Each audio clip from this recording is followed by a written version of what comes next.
Hello, my friends. This is Andy Falco Jimenez coming to you live from Yorba Linda, California. And I'm not sure how I'm going to get through this whole show because I am just dumbfounded at the incompetence that we have in the two school board members that have been there for far too long, several decades, that it simply just need to be voted out. I was watching the going over the school board meeting from the 11th. Sorry, I'm looking at the wrong camera. October 11th, as I talk about incompetence. October 11th. And as we're getting to the end, I was so distracted because I knew that I could only talk about only a portion of the meeting that we just had on Tuesday. Because there was a lot. They talked about some safety things that they're going over. Actually, a pretty good presentation was put together, I got to say. And in regard to the security and safety programs that they put together for the school district. And then it went into some other matters and then ended on a discussion. And I got to actually give Marilyn Anderson some credit here and give her some props because she actually...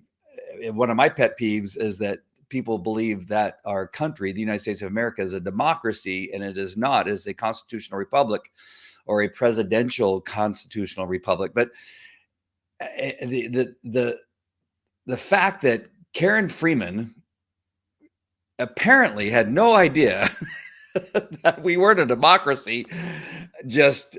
I just about fell out of my seat here as I'm listening to it. And I was trying to do some other work and getting prepared for, just at least a portion of the show. And that she was arguing about, well, the people in Europe think we're a democracy. Who gives a flying F what Europe believes we are? And I'm going to tell Karen, and I know it probably at some point she'll watch this, is that wherever I've traveled, and like say Canada, for instance, the Canadians know far more about our U.S. history than our failed school systems here in the United States teach our children about our U.S. history. I have heard far more factual U.S. history from Canadians and quite often other people that come from other countries than our own children. I would venture to say if we were to go to any one of our high schools right now and ask the children, what is our country? What is our government? And they may repeat what Karen Freeman says, and that it's a democracy. It is not. It's a constitutional republic. And then to hear the superintendent make this same argument that no, it's a democracy, and apparently he's some historian or something like that, and he was arguing, to not change whatever it was they were working on. I got so distracted by this argument from Karen Freeman and the thought that they go, no, why are we having this discussion? It's not that important. What do you mean it's not that important? It is everything in regard to our country. The fact that we are not a democracy. I wasn't planning on starting with this. I'm going to read something from The Hill. However you feel about The Hill, it doesn't matter. The fact that they brought up some pretty good points here. This is from an article from 2018. The author is Timothy Snowball. What an interesting title. I don't know his political leanings or anything. He's an opinion contributor. And on October 2018, he wrote this article. And I'm going to skip down where it begins with this paragraph. It's about halfway into the article. And it says, wrong. Contrary to catchy slogans, memes, and other slick forms of electioneering, the government of the United States was never intended to be a pure democracy. In fact, most of the institutions today's activists complain about were designed to thwart the pernicious effects of too much democracy. They're anti-democratic by design, which he's talking about the institutions of our of our government. Rather than flaws that require remedy, these institutions were and are essential safeguards for individual liberty. The framers knew that in its pure form, democracy could be dangerous. That's why it's important, Karen Freeman. It's like, I'm still just so dumbfounded that this person has been essentially in charge of our school board for decades. And we wonder why we are so low in our educational standards at the Placentia Yorba Linda Unified School District, why we are in trouble and why we're in the predicament that we are at the school district. It's because people like Karen Freeman have been on the school board for decades, causing so many or making so many poor decisions over the last several decades. It's no wonder we're in this situation. The framers knew that in its pure form, democracy could be dangerous. The writings of the founding era are replete with warnings of this fact. Real liberty is not found. This is a quote. Real liberty is not found in extremes of democracy, but in moderate governments, Alexander Hamilton wrote.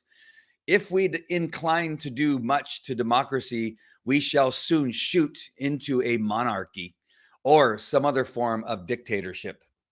Again, that's why this is important, Karen Freeman. Thomas Jefferson lamented that a democracy is nothing more than mob rule, where 51% of the people may take away the rights of the other 49. Marilyn Anderson was right on in making this argument, and she stuck to her guns. And again, I got to give Marilyn Anderson some props. I've been hard on her over the last couple of years, but I'm going to tell you, right on this point, she was exactly correct in fighting for this amendment to the issue that she was speaking about. James Madison argued that democracies have ever been spectacles of turbulence and contention, have ever been incompatible with personal security or the rights of property, and have in general been as short in their lives as they have been violent in their deaths. Talking about a democracy. John Adams concluded that democracy never lasts long. It soon wastes, exhausts, and murders itself. There never was a democracy yet that did not commit suicide. And it goes on. This article is actually a really, really good article for those people that are silly enough to believe that our country is a democracy. And it is no wonder that Democrats are trying to turn our country into democracy. They want to get rid of the Electoral College. They want to get rid of the filibuster. They want to get rid of these things that actually keep our country from becoming a democracy. It is not what our country is, nor was it meant to be. So I'm going to leave it at that. But my gosh, that it just to start the show off this way just was not my intention, because that's what I was listening to when before I pushed the live button, and I just about lost my cookies because of this nonsense. So right on, Marilyn Anderson. Again, I got to give you props for sticking to your guns, and so happy that you did that. Wow, I'm just. I don't understand. So there is a lot to get to. This is probably going to be a two-parter. It's going to be necessary for me to come back. I think that the superintendent who put together the security safety presentation did a really good job. As you may or may not know, my wife, Hedia Maramati, was a contractor for the FBI and an expert in counterterrorism, and did a lot of work in creating systems to combat terrorism in our country, and worked on programs to protect schools and federal institutions, and put together programs much like what was put together by the superintendent. Myself, I was in the Anaheim Police Department, and also I was a contractor with the Disney Corporation in regard to security, and had my own security company, and was responsible for security for churches and other schools in the Indio area, the Coachella Valley, and have done very similar, if not more extensive programs, much like that was put together here. And I didn't go through every detail of it, but what I did see was pretty well put together. And I got to say that it was pretty good. And so, but we'll revisit that. But to go through it, in addition to the other things that I want to talk about, it just would have created a 2 or 3 hour show. So just wanted to make sure that that will get addressed later on. But I really do got to hit there again. Marilyn Anderson did a good job of showing everyone that Karen Freeman, again, an incompetent school board member who's been in the position of being a school board member for far too long because parents weren't paying attention. If anybody would have paid attention, they would have known that this is something that she never should have been involved in, apparently, because our school grades are below 50% in every area, math and reading in particular. They're in the 40s in the number of children that are at grade level. So under 50% of the students are at grade level. And I think whatever it was, I do have the graphic from their own presentation that says that something only like 5 or 10% or something like that are above grade level. So those are the people that have been in charge for a long period of time. I'm going to play a couple of the public comments that were made. One person will get another replay. She's, apparently she's a teacher. She's been somebody who's very obnoxious during the meetings and talks back. At one point when I was talking about some friends of mine that have had teenagers during the pandemic who had committed suicide, she outwardly laughed at my comment and thought what I was saying about suicides was funny. And she's got some issues, and I'm not sure what her position is at a school. I think she's at an elementary school teacher. I think she says on this one, but I don't know what her problem is. But something's going on. But I'm going to play her comment because I want to address some of the things she commented, and then Minion, who is the president of the APLE, she's another one who's makes these comments, but it really is kind of giving you an idea of what our problems are and why we're in the predicaments that we are at our school district. So first, let's bring on the first speaker here. Judy Reese, Glen Knoll Elementary School. Hi, out there. I guess I've been a topic of conversation. I don't know who that person is. I was made aware in my school, I had a conversation with a friend of mine. I had lunch with them who said that in our neighborhood around the corner from my school, one of our parents, they knocked on the door, they were approached, and that one of the trustees was with this person, and that they began telling this woman with her grandchild, who is a student at our school, that they shouldn't have their child, that grandchild, in our schools because our schools are terrible. They're going downhill. They're not good. They didn't specifically name teachers, but I would have to say that teachers are the backbone of our schools. So I would say that if you think that our schools are going downhill, then that's really what you're saying, is that the teachers are not good. And in addition to say that to a child who has just started, she's in transitional kindergarten, so it's her very first year in school, to hear that is a really terrible message and does not make teachers feel that they're supported by their board members, that the board members are not on their side, and that they probably really don't even understand what's happening inside the classroom. Another comment was that things are being taught in kindergarten that you wouldn't believe. But I'm going to tell you one thing we do teach. We teach the kids to treat others the way they would like to be treated. We teach them to only have kind things to say, and that if you don't have anything nice to say, then just don't say anything. We teach that. So I would appreciate that same consideration from board members. So how she gets to the point where she always, at least not always, in the times that I've heard her speak and heard what she has to say, somehow she gets to a point where she claims that a school board member is saying that teachers are horrible. If you remember the last broadcast, she said, if you hate the teachers union or you dislike the teachers union, then you dislike teachers.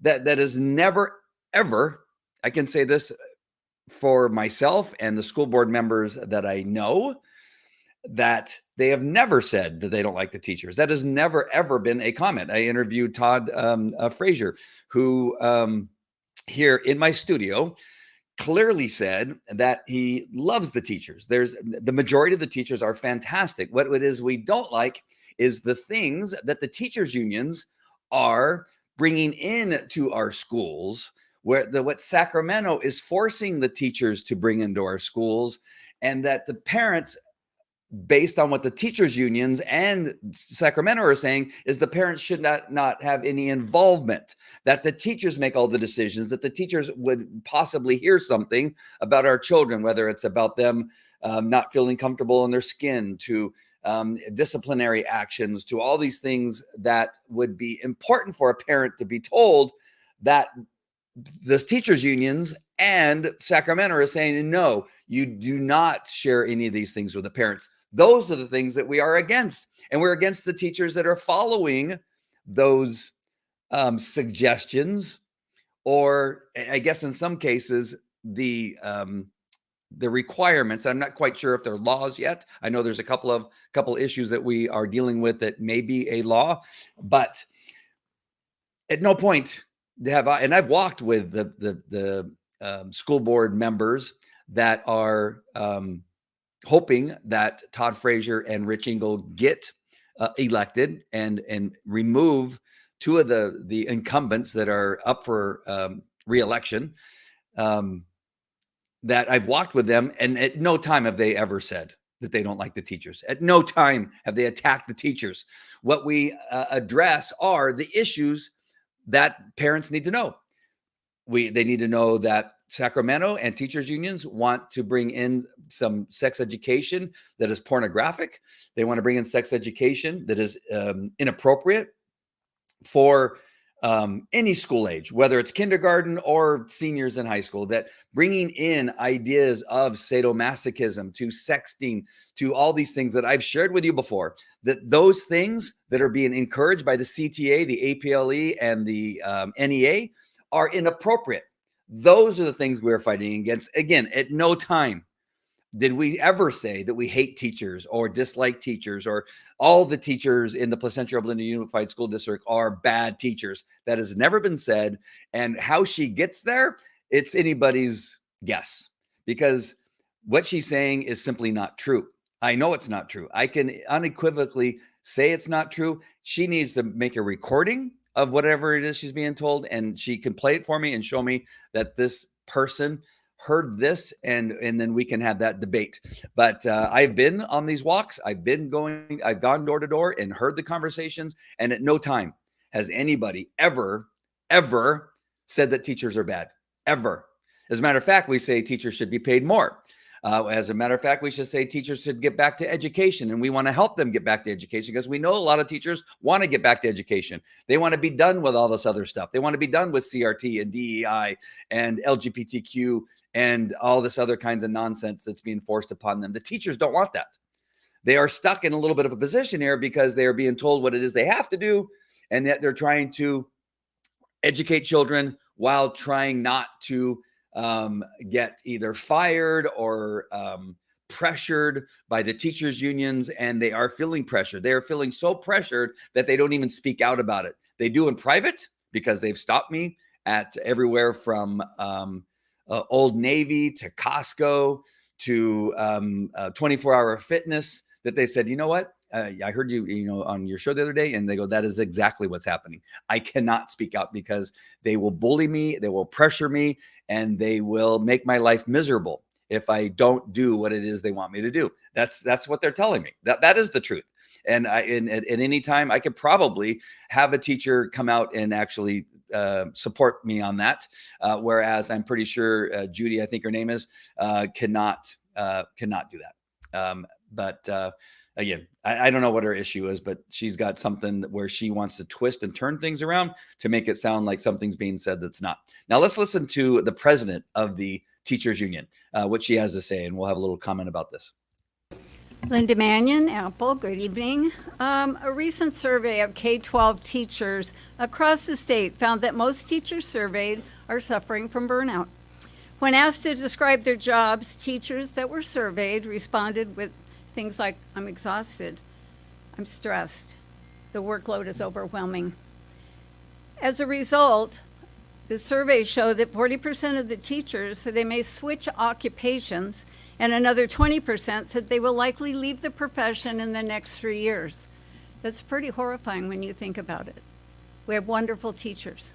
How are we treating them? California and the rest of the nation is facing a critical teacher shortage. The time is coming when communities will be competing with each other just to be able to fill their classrooms. To attract and retain high-quality teachers, teacher salaries will have to be competitive, and teacher working conditions must be optimal. The supply and demand issue of available teachers is clearly there to see, and yet attacks continue on teachers and making teachers feel that they really aren't valued. The children in our community have one chance at their K-12 education to prepare them for the future. We have amazing teachers out there ready to take that on, ready to provide that education. But the continual attacks that we're hearing on teachers are doing nothing but threatening to increase the likelihood that teachers will leave the profession. Our kids deserve a quality education. They deserve these quality teachers, and teachers deserve a supportive community. Let's stop these attacks on teachers before there are no teachers left to attack. So, Minion, I think her first name is Linda. Where are these attacks? Who's attacking? Again, we had another parent come up and say that she feels unsafe coming out of her home. We live in Yorba Linda, Placentia, Fullerton, Anaheim. I want to see where these attacks are happening. Who's being attacked? When parents get upset that a sex educational program or a book that uses pornography, and they're being read, one parent read one in the last school board meeting, which clearly is pornography. When we are attacking the truth that these things are being given to our children via a teacher. Now, listen to me. This is what we are against. This is what we are attacking. We are attacking the inappropriate pornography, sex education, the LGBTQ sex descriptions, which has been, again, given by the CTA, the NEA, and the APLE. We are attacking that.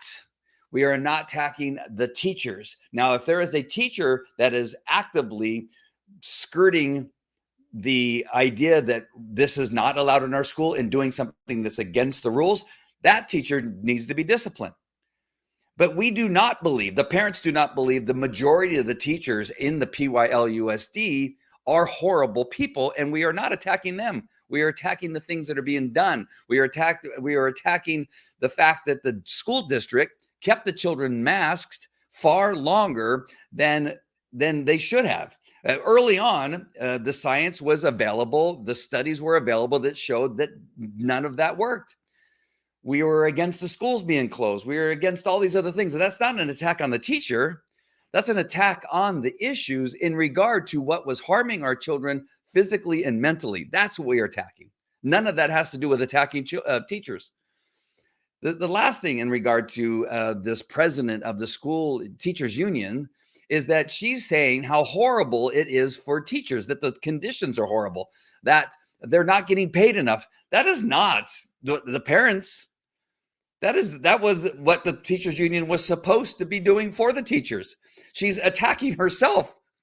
She's saying that the union is doing a poor job of making sure that the teachers have great working conditions, that they're getting paid what they deserve, that they are allowed to teach, not to indoctrinate, that is her job, that obviously the teachers union is failing the teachers. They are not to be involved in curriculum. They're to be involved in the employment issues that involve the teachers, not involved in the education of our children. That is entirely two different things. And so when she talks about that the teachers are overwhelmed and they are quitting, it is her fault, not the parents' fault. The parents are trying to get the teachers back to a place where they want to be, and that is to teach children how to read, write, count, and think. The teachers will be so much more happy. I know the teachers that I've talked to, and then it goes, all we want to do is teach. We don't know why they're forcing us to do all these other things. We don't know why we're being bullied into doing these things that we don't want to do. It is the teachers unions, it is Sacramento that are making our jobs difficult, not parents, not people that are involved in hoping that our children will be educated once again, that they will be above the 50 percentile and hopefully into the 70 to 80 percentile in meeting the standards of being able to read at a standard. Right now, it's below that. And I don't believe it's the teacher's fault. I believe it's the superintendent's fault. I believe it's the past school board members and in the teachers unions by far are the blame for almost 90% of probably what's happening in our schools, because they have the ears of the politicians. They donate to the politicians who bend over backwards to give the teachers unions what it is they want. Schools to be closed down, masking kids, vaccinating kids, teaching them nonsense that has nothing and no business of being in our schools, that the teachers unions have a very huge part in what is wrong with our schools right now. It is not the parents. It is not the two school board members of Leander Blades and Sean Youngblood. As a matter of fact, they're the only ones fighting for our kids. They're the only ones fighting for parents. And for Minion and Judy Reese to come on and say that we are somehow attacking parents, that we are forcing teachers to quit, that is not true. I almost said something else. That is obviously not true. We have teachers that are in that school board meeting that are sitting right with us, the parents, because they are hoping that we are going to be able to make a breakthrough so they can go back to actually teaching kids how to read, write, count, and think. That is what they're hoping. These school union supportists, or whatever you want to call it, I'm not sure what part of the cabal of the teachers unions that are in there, they are getting something out of it. And we'll be bringing up a little bit about one of the school board members, Carrie Buck, what she's getting out of it, apparently. And that is a lot. And so I want to make sure and get to those comments. So I hope that we're going to keep addressing this, because every time that a parent speaks, they're going to turn it as to though we're attacking teachers. We are not attacking teachers. We want the teachers that are doing a great job, that want to get back to teaching. We want to reward them with higher pay, more days off. I don't know, maybe greater benefits, who knows, whatever that would be, to make sure that the best teachers, the best of the best teachers, not teachers from Cal State Fullerton, not teachers from Chapman University. They are some of the worst teachers I think that we've gotten in the last couple of years. I could be wrong on that. I'm not sure, but they're the ones who want to make sure that CRT stays in our schools. I know that Cal State Fullerton and Chapman University are. They're the ones who want to bring in this woke teaching of pornography and LGBTQ teaching that doesn't belong in our schools. They're the ones who are pushing that. So I know that that's come. They've written letters to the school district saying, "Hey, you got to stop the CRT ban because the teachers that we're producing want that in there. If that's the teachers they're producing, then we don't want them in our school district. We want to pass on those teachers." All right, so let's get to this next. We got a speaker that's going to bring up some issues that are happening in regard to the elections, and Carrie Buck and Karen Freeman have a huge part of this. And in addition to that, the teachers union, the APLE and the CTA have given over $45,000, maybe closer to $46,000 to Carrie Buck and Carrie Freeman to try to get them reelected. And they've also sent out mailers and emails, the CTA and the APLE, to all the teachers and told them what to do. And that is to park their cars on the streets so that they could put signs supporting Freeman, supporting Buck in the schools in their areas. That these emails have gone out to the teachers and say, "Hey, don't park in the parking lot, park on the street in the public area." And that way you can put a sign in your window showing that you support the incumbents, Carrie Freeman and Karen Freeman and Carrie Buck. So here is a speaker that brings up this fact, and he knows. Trust me, he knows. Hi, I'm Jonathan Bloomquist. I am a parent for PYL USD. I have two kids at Golden. I have a question here. I found something out here that I want to get some answers on. Back in 2011, the school board members had voted without public notice to borrow $22 million. And it basically was one of those loans where you don't have to pay for the first 20 years.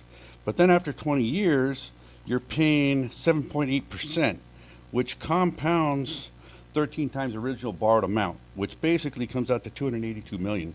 The two people that were voted for that was Carrie Buck and Karen Freeman.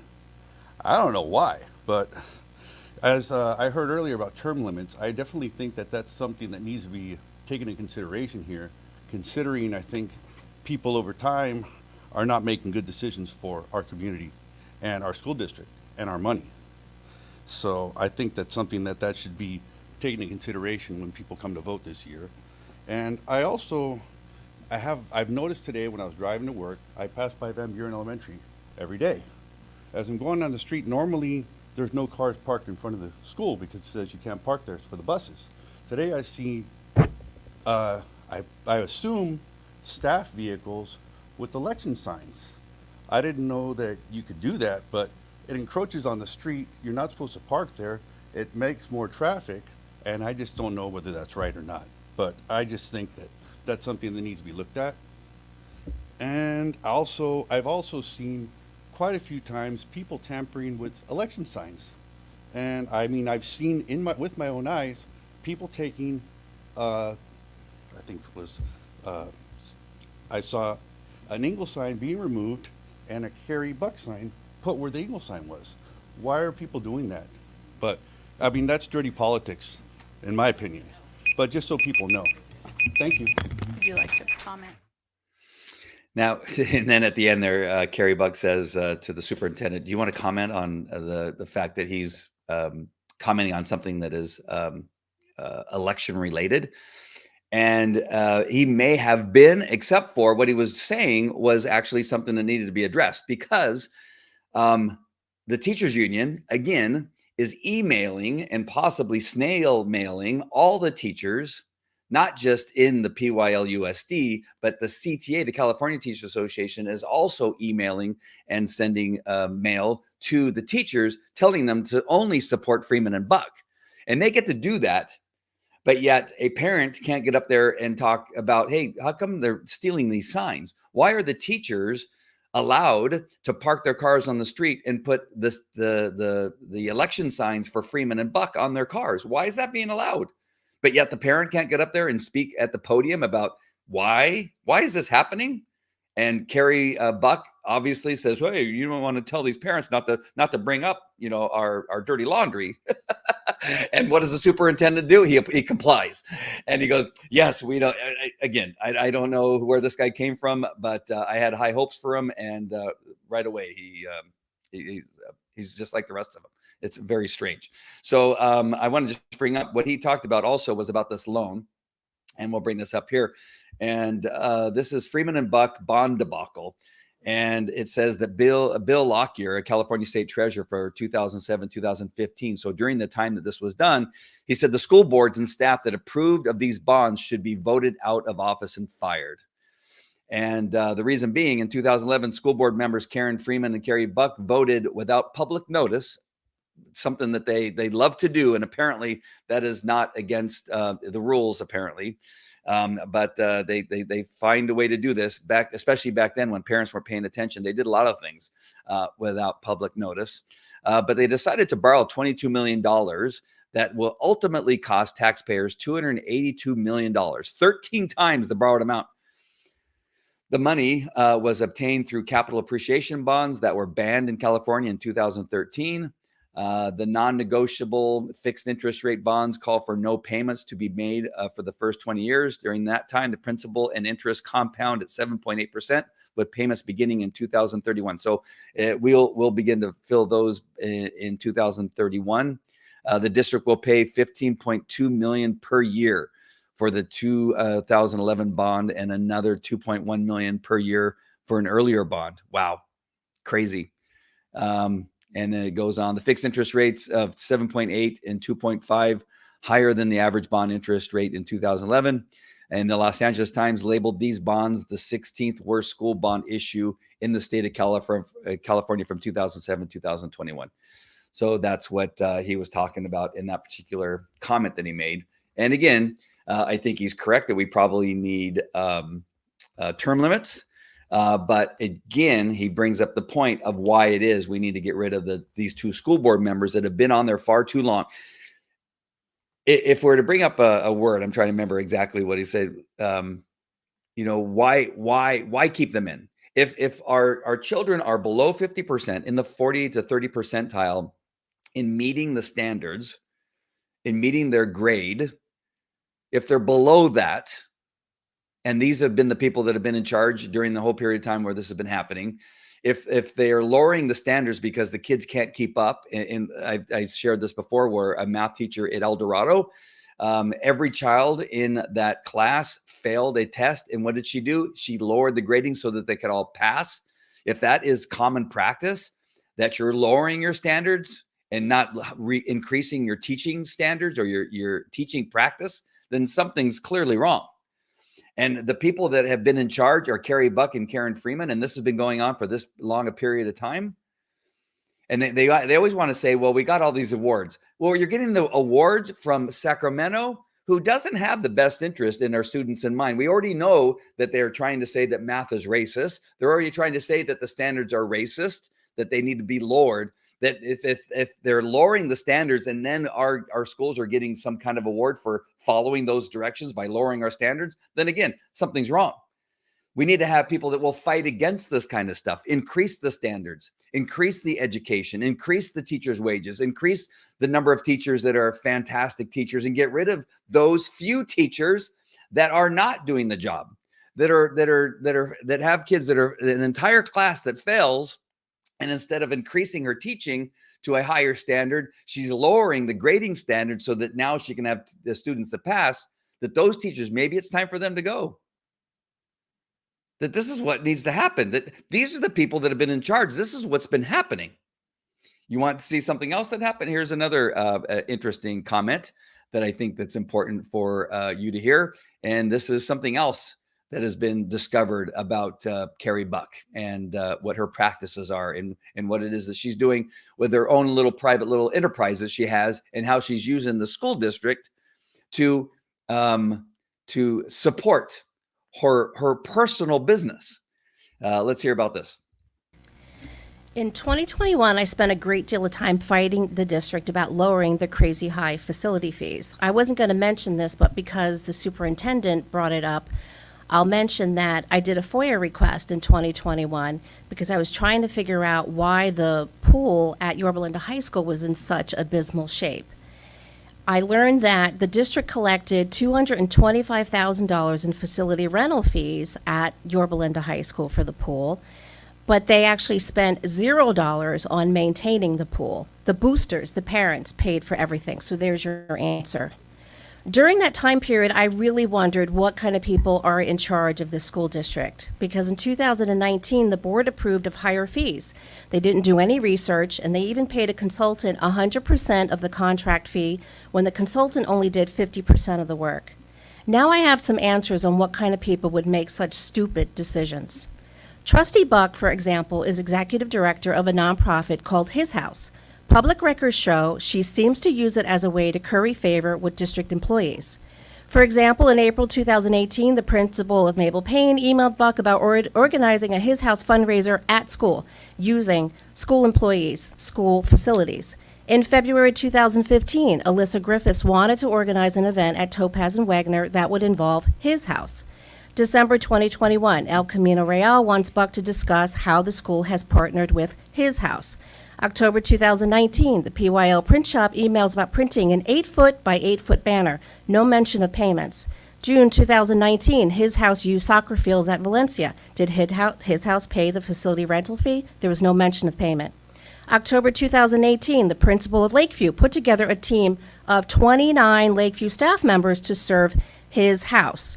There are also lots of emails from staff wanting to donate. I don't think a board member should be able to use district facilities and staff to benefit them personally. Thank you. So we have kids and families that are struggling to pay for the things they need to attend school. They're struggling to afford to, maybe their kid wants to go to a dance or their kid wants to go to a football game. And here's Carrie Buck using resources to help her own private enterprise. whether it's a nonprofit or not. It doesn't matter.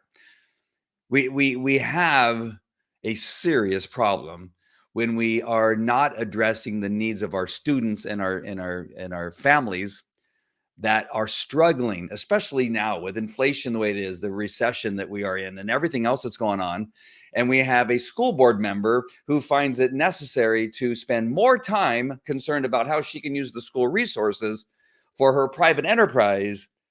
And yet we have nothing changing in regard to the needs of our students and the families that are in our school district. It is just, it is more than appalling. It is stupid that we have allowed the stupidity to continue with the incompetence of the people that have been on the school board for several decades, and that is Karen Freeman and Carrie Buck.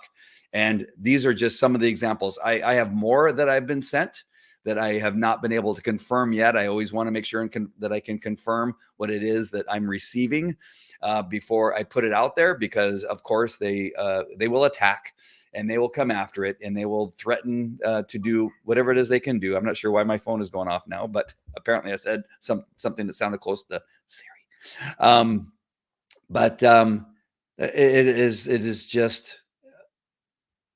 It is crazy. It is crazy that we're in this position. We have these two people that have been on the board for this long and nobody has stopped it. There's no doubt that there's been school district superintendents that know what's been happening.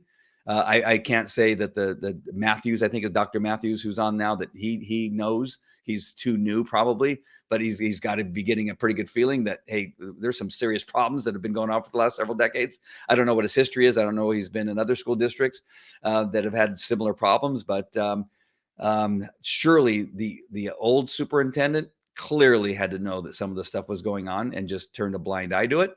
But the parents aren't going to. We're not going to let it go. No matter what happens in the election on November 8th, we are not going away.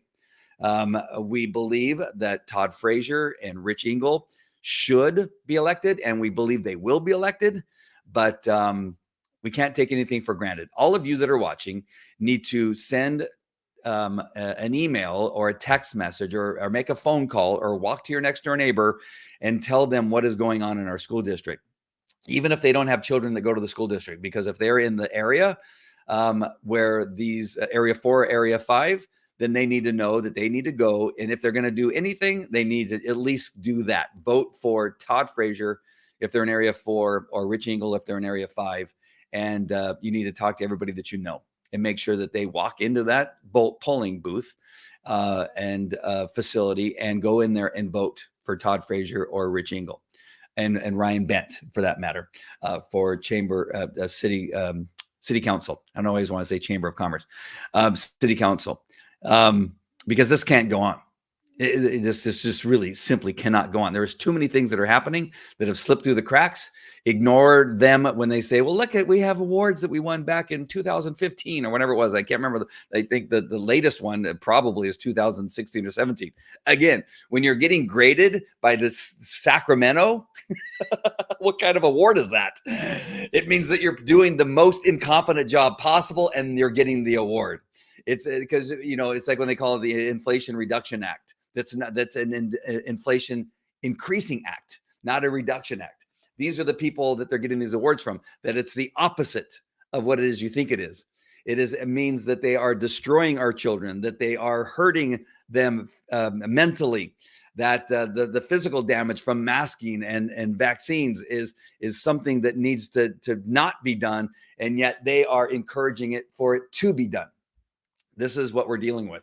And so we need to make sure that we put in a strong school board that is going to go back to educating our kids, go back to supporting good teachers, to get away from indoctrination and to really, really focus on education. And that is what we need to do. I have 2 more videos. I'll have to play them on the next one. I just want to make sure and hit those points. Wow, 44 minutes has already gone by. I will leave these videos for the next time. We'll be talking about the security and safety issues that were brought up. They're really important. Here's what Narcan looks like. One of the ways that it's a package. This is the actual container that you will find. It's a single dose. It gets sprayed in one nostril.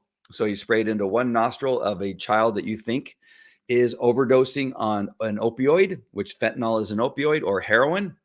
You spray it into their nose. In many cases, it will help them. If not, it will save their lives.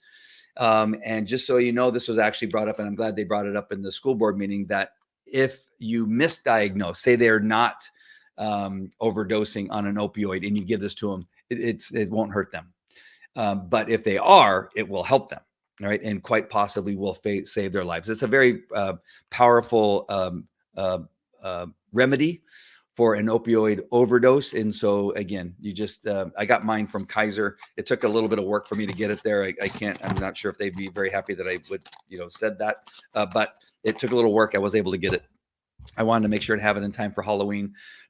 Hopefully not for my kids, but just in case, but also for the neighborhood and all that kind of stuff. If I hear somebody screaming, one of the kids is down or something like that, I want to be able to run out there and have it available. But it wouldn't hurt for you to have your own.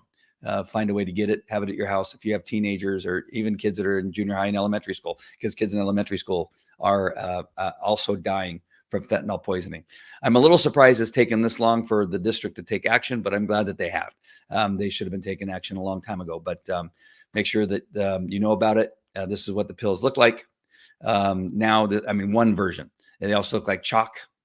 And just touching them will cause people to go into overdose, and some people will die. Grown adults have died just simply by touching it. Police officers doing a search and touching it with their bare hands, and the police officers have died, and many have overdosed from touching fentanyl. So it is that dangerous. All right, my friends, that's it for now. Again, I have other videos and other stuff that we're going to go through at a later time, but I think these are the things I wanted to hit right now. This is so important for you to understand the incompetence of Carrie Buck and Karen Freeman and why they need to be voted out. And I wanted to make sure and address this on this particular episode. All right, my friends, take care. We'll see you at the next one. God bless.